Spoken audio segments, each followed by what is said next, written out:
नमस्कार दोस्तों, welcome back. आप देख रहे हैं कॉफ़ी विद सुमित जैन।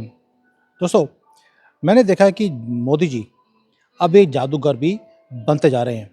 मेरा आपसे सिंपल क्वेश्चन है, क्या मोदी जी का जो जादू है, क्या आपने महसूस किया पिछले कुछ दिनों में? अगर नहीं किया है, तो ये वीडियो ध्यान से सुनना। मैं आपको बताऊंगा कि कैसे मोदी जी अब एक जादूगर भी बन चुके हैं।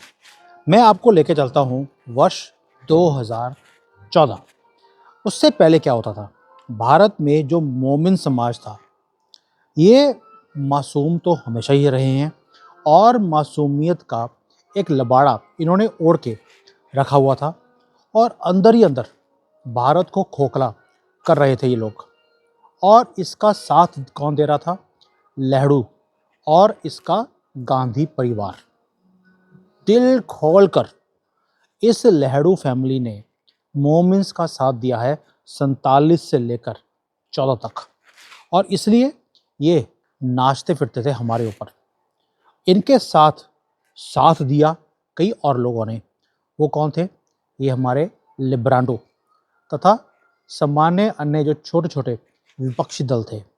आज तो ये हालत है कि कांग्रेस खुद एक विपक्षी दल जो लोकल होते हैं उसकी तरह उसकी औकात रह गई है। लेकिन 14 से पहले बढ़ चढ़कर इन्होंने खुद भी और लोकल पार्टीज़ को अपने साथ मिला लिया। लिब्रांडो की हेल्प लेकर साथ में जो करप्ट जजेस थे उनको साथ में मिला लिया था और उनकी हाँ में हाँ मिलाते रहते थे। उस माहौल में मोमिनों को पता था कि ये अपने वोट बैंक के ज़रिए भारत की सत्ता और जो हमारी व्यवस्था है उसको हमेशा की तरह संचालित करते रहेंगे। और उसी सत्ता की आड़ में इनका हिंदू और भारत विरोधी एजेंडा चलता भी रहेगा और चलता भी रहा। मोमिनों को एक और घमंड भी था कि उनके बिना भारत में कभी भी कोई पार्टी सरकार में नहीं आ पाएगी। और इसीलिए वो हमेशा ही अपने वोट बैंक को अपने पास में रखते थे कि जिसके पास में हमने सपोर्ट देनी है सरकार तो उसी की बननी है। और सरकारें भी इन्हीं को खुश करने में, पॉलिसीज़ बनाने में लगी रहती थी, क्योंकि इन्होंने मुखौटा ही ऐसा क्रिएट किया हुआ था। लेकिन इन्हें नहीं मालूम था कि एक आदमी जो जादूगर होगा वो आएगा और उसका नाम था नरेंद्र दास मोदी। नाम में ही दास है, भारत का दास है, तुम लोगों का दास नहीं है। तुम्हारे सामने जो दास तुम्हारे थे कांग्रेसी है, वो थे तुम्हारे दास। ये देश का दास था। और इसने क्या किया? इसने, मोदी ने मोमिनों के इसी घमंड को चूर कर दिया और करते हुए ना तो सिर्फ 2014 का लोकसभा चुनाव जीता, बल्कि 2019 में पहले से भी ज़्यादा ताकत के साथ सत्ता में वापसी ली। और पहले बोल दिया था, मुझे मालूम है कि मोमिन की मुझे कोई भी वोट नहीं मिलेगी, इसके बिना ही मैं सत्ता लेकर दिखाऊंगा। इनका जो हमने घमंड तोड़ा है मोदी जी ने, ये एक जादूगरी कर सकता है, नॉर्मल आदमी के बस का बात नहीं है। और लगातार 2 झटके मोमिनों को मिल गए। इससे क्या हुआ? जो मोमिन था वो हक बकाया हो गया और उस समाज के अंदर अब खुल के अपने देशद्रोही हरकतों का इजहार भी करने लगे हैं और खुलकर सामने भी आने शुरू हो गए हैं। अब इनकी हालत ये है कि ये चुप बैठ के तो रह नहीं सकते। क्यों? इनको सिखाया नहीं गया चुप रह के बैठना। और दूसरा, क्योंकि इतनी ज़्यादा देर से ये बढ़ चढ़कर हाँकने की इनको आदत थी कि अब ये चुप रह करके बैठते हैं तो इन्हीं के लोग इन्हें गालियाँ निकालेंगे।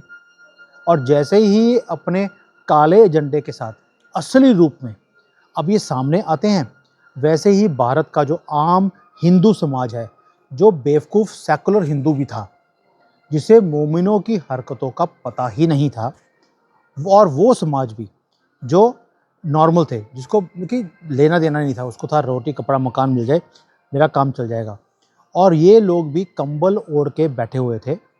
अब इस समाज को भी मोमिनों की असलियत और इस्लामिक एजेंडे की पहचान बहुत ही आसानी से होनी शुरू हो गई है।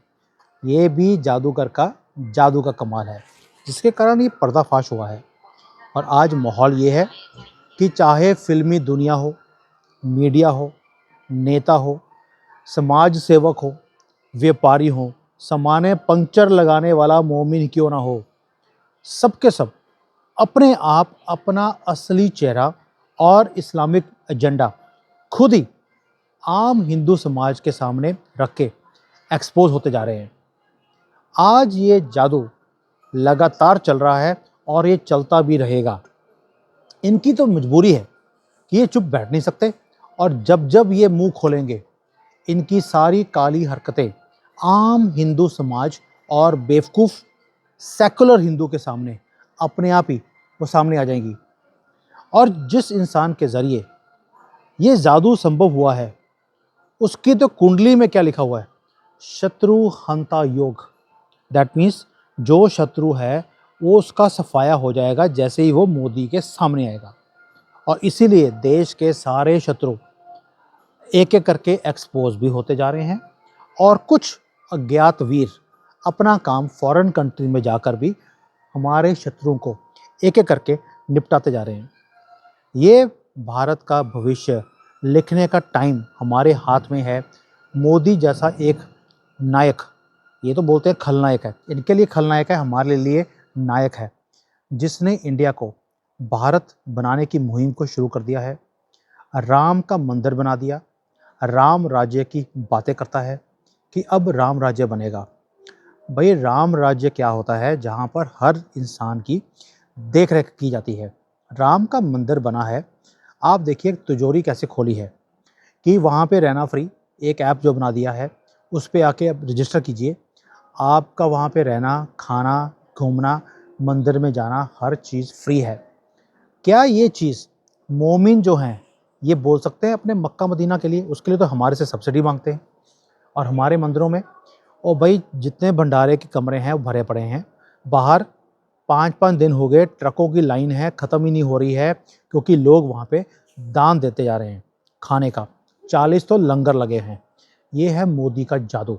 ये जादूगर नहीं कर सकता, और कौन करेगा? क्या ये एक नॉर्मल इंसान का काम है कि भारत जैसे देश में, जहाँ पे 75 सालों में गंगा उल्टी बह रही हो, उसे दोबारा से सीधा कर दिया, और ये सनातन की धरती को, सनातनियों को वापस कर दिया कि भाई मैंने अपना काम कर दिया, ये रही आपका देश, ये है हमारी संस्कृति।